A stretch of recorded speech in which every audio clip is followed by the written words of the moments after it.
Hi guys, and welcome to a little vlog of the One Zen Fitness Academy. And I'm going to just take you through my favourite shoulder mobilisation movement. So if you look to free up your arms, it doesn't require any equipment unless you want a mat because you've got knobbly knees like me, but how to free up your shoulders quite easily. So the first one is all fours. You're going to really splay out the palms of your hands, so really separate those fingers. On a box position, make sure your shoulder is over the top of your wrist and you've got this nice alignment here. The hardest part of this is the actual movement itself, and you're going to rotate your arms. So imagine you're going to move your elbows where your arms are straight. So you're going to pull your elbows towards your thighs, pull in and relax, pull in and relax.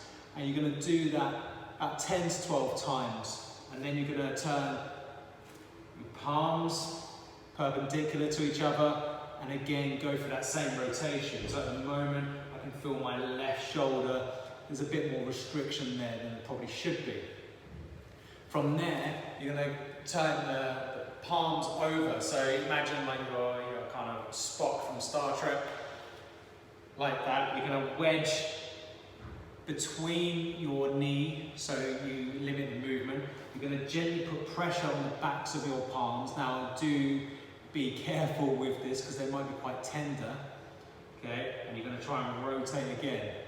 So for me, I was doing chin-ups yesterday, I can really feel that in my forearms actually. There's a real restriction there. You're going to work 10 to 12 times through that. And you may be thinking, wow, it feels like more like my hand and wrist. But the movement is coming from the shoulder. So we start there, okay, just to mobilise and move up.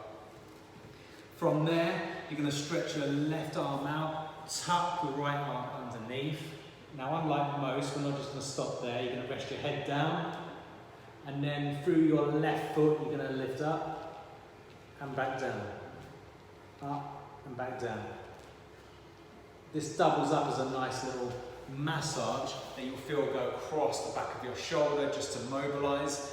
Please don't do that though if you have any neck issues, because there will be some added pressure on that. And then you're going to do the other side, so it looks like this.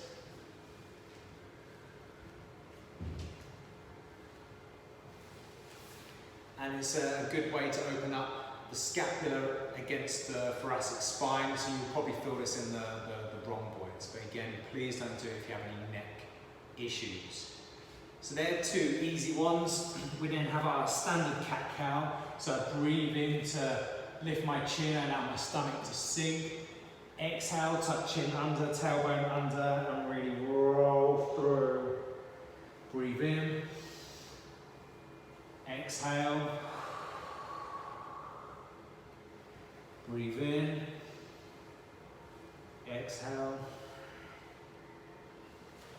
And you may think, well, it's mobilising the lumbar spine, but your spine is just one long column.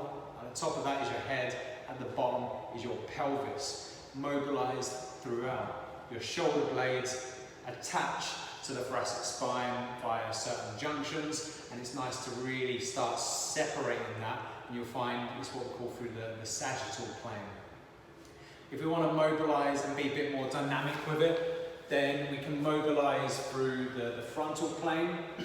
Okay, so I'm going to step with my right leg, my right arm's going to come up and over, and I'm going to imagine being pulled like that by someone else. So it looks like this.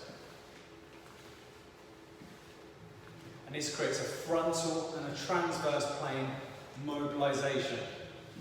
I tend to do this before any pull-in movements, especially for my left shoulder. I've always had issues there for quite some time, so straight away I can feel restriction all the way down here.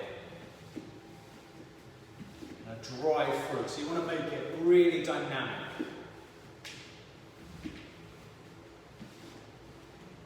That's the frontal and a bit of transverse plane. If you want to mobilise purely through the transverse plane, it looks like this. I'm going to turn my back to you. So we turn our feet inwards to lock our hips, because I want all the movement to come from my thoracic spine. So right arm up, and it's going to come swoop under. So I'm going to create this mobilisation. So don't be afraid to generate some force. And then the opposite side, obviously.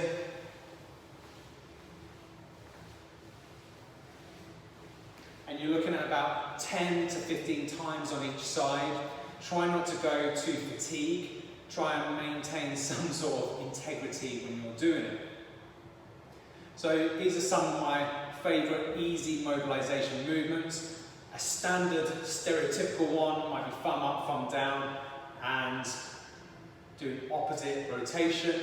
From there you can build in your shoulder girdle, and then from there your thoracic spine. And obviously you can turn it into a little dance should you wish to go like that. To top that all off, I'm a big fan of the cheese swing, which you may see a lot of people doing, such as Troy Casey, the certified health nut. I love it when he does this. Actually, every time I see it pop up on YouTube, it really gets me going to do some more, because I always misplace it in my brain or kind of forget about it. But the cheese swing is basically more of a lateral swing, and you're just going to allow your body to swing. Don't try and force the movement. And you're just going to keep going. Imagine it becomes more pendulum rather than something that's forced.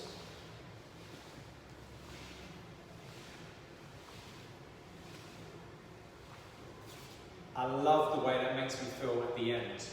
Now, people probably won't want to do those in the gyms purely because of the social construct of gyms, that everything has to be linear and everyone has to look the same. I promise you now, in my words, fuck that. Okay? Do what you need to do to get the job done. Do what you need to do to improve your health, especially with regards to your shoulder health. I see a lot of people in the clinic. As a therapist, I treat more shoulders than anything else, okay? You don't have to mess up your shoulders. Just keep them mobile, keep them supple, and do the things that input back into the system. I hope this has been of benefit. My name is Bin Kieran. I believe it still is. And this is the One Zen Academy. Thank you very much.